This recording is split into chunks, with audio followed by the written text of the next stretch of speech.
Assalamualaikum, salam sejahtera. Jumpa lagi di channel Heruan Nabi. Okay guys, kepada mereka yang belum lagi subscribe ke channel ini, jangan lupa tekan pada butang subscribe, tekan juga pada butang loceng. Thank you guys.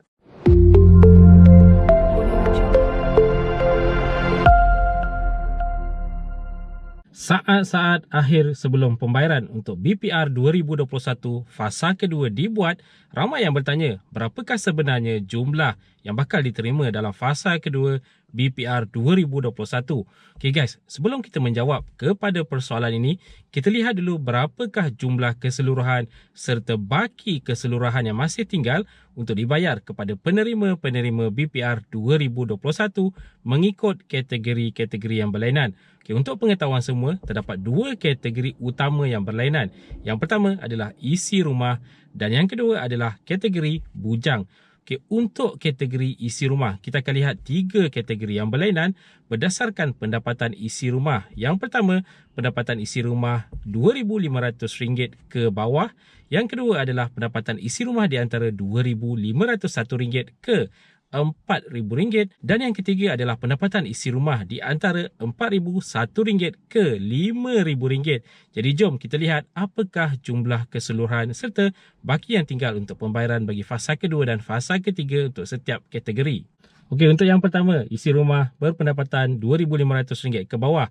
Bagi mereka yang tiada mempunyai anak ataupun satu orang anak, jumlah keseluruhan adalah RM1,200. Bagi yang telah menerima fasa pertama RM300, jadi baki tinggal RM900. Manakala bagi mereka yang belum pernah menerima fasa pertama, jika diluluskan, mereka masih lagi akan menerima jumlah keseluruhan RM1,200.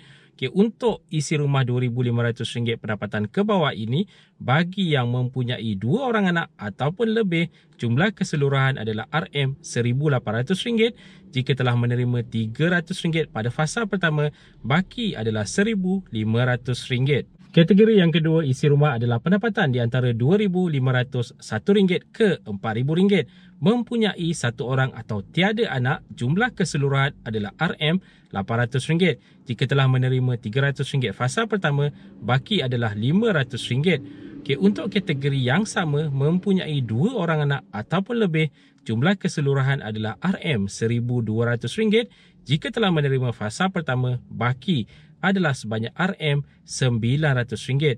Dan terakhir sekali untuk kategori isi rumah pendapatan di antara RM4,001 ke RM5,000, mempunyai satu orang anak ataupun tiada anak, jumlah keseluruhan adalah RM500. Jika telah menerima RM300 fasa pertama, baki adalah RM200. Dan untuk kategori yang sama ini, mempunyai dua orang anak ataupun lebih, jumlah keseluruhan adalah RM750. Jika telah menerima fasa pertama RM300, baki adalah RM450. Terakhir sekali untuk kategori bujang, mereka ini jumlah keseluruhan adalah RM350. Jika telah menerima fasa pertama RM150, jumlah baki yang perlu dibayar kepada mereka adalah RM200. Okey, jadi sekarang ini kita akan melihat berapakah pembayaran untuk fasa kedua. Dan harus diingatkan, masih lagi berbaki dua fasa sebenarnya, iaitu fasa kedua yang akan dibayar dalam masa terdekat ini dan juga fasa ketiga yang dijangkakan akan dibayar pada bulan September 2021 nanti. Kita mulakan dengan kategori bujang terlebih dahulu untuk fasa kedua.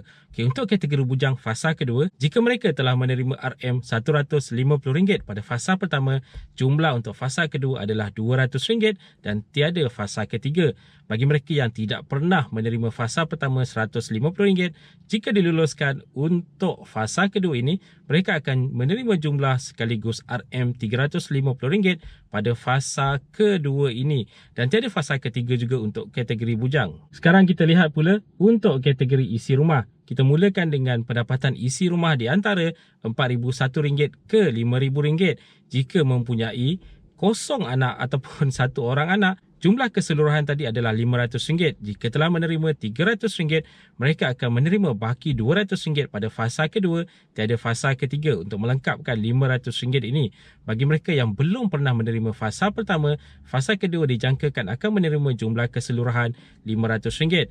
Okey, untuk kategori isi rumah pendapatan yang sama, jika mempunyai 2 orang anak ataupun lebih, jumlah keseluruhan tadi RM750, tolak 300 fasa pertama, baki adalah RM400. Dijangkakan pada fasa kedua, RM400 ini akan dibayar sekaligus kepada mereka.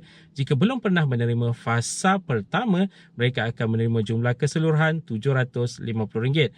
Okey, kita lihat pula kategori isi rumah yang kedua tadi, iaitu pendapatan di antara RM2,501 ke RM4,000. Jika mempunyai 1 orang anak ataupun tiada anak, jumlah keseluruhan adalah RM800. Telah dibayar 300 fasa pertama, baki 500 dijangkakan akan dibayar sekaligus pada fasa kedua. Bagi mereka yang belum pernah menerima fasa pertama tetapi akan diluluskan, jumlah keseluruhan adalah RM800. Okey, kategori yang sama, mempunyai 2 orang anak ataupun lebih, jumlah keseluruhan RM1,200, telah dibayar 300, bermakna ada baki RM900 lagi. Dijangkakan untuk pembayaran fasa kedua ini, mereka akan menerima RM600 terlebih dahulu dan RM300 baki akan diterima pada fasa ketiga nanti. Kita lihat seterusnya pendapatan isi rumah RM2,500 ke bawah. Untuk mereka yang mempunyai 1 orang anak ataupun tiada anak, jumlah keseluruhan RM1,200, telah dibayar RM300, bermakna RM900 baki.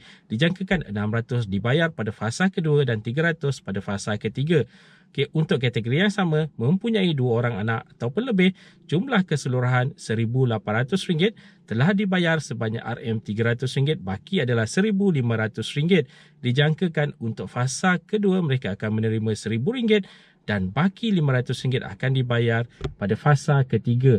Okey, ini adalah jangkaan untuk pembayaran fasa kedua kerana tiada lagi kenyataan rasmi dikeluarkan berkaitan dengan jumlah sebenar pembayaran untuk fasa kedua. Okey guys, itu saja perkongsian di dalam video pada kali ini. Jika anda ada sebarang komen, sebarang pertanyaan, anda boleh tinggalkan di ruangan komen di bawah. Dan kepada mereka yang belum lagi subscribe ke channel ini, jangan lupa tekan pada butang subscribe, tekan juga pada butang loceng.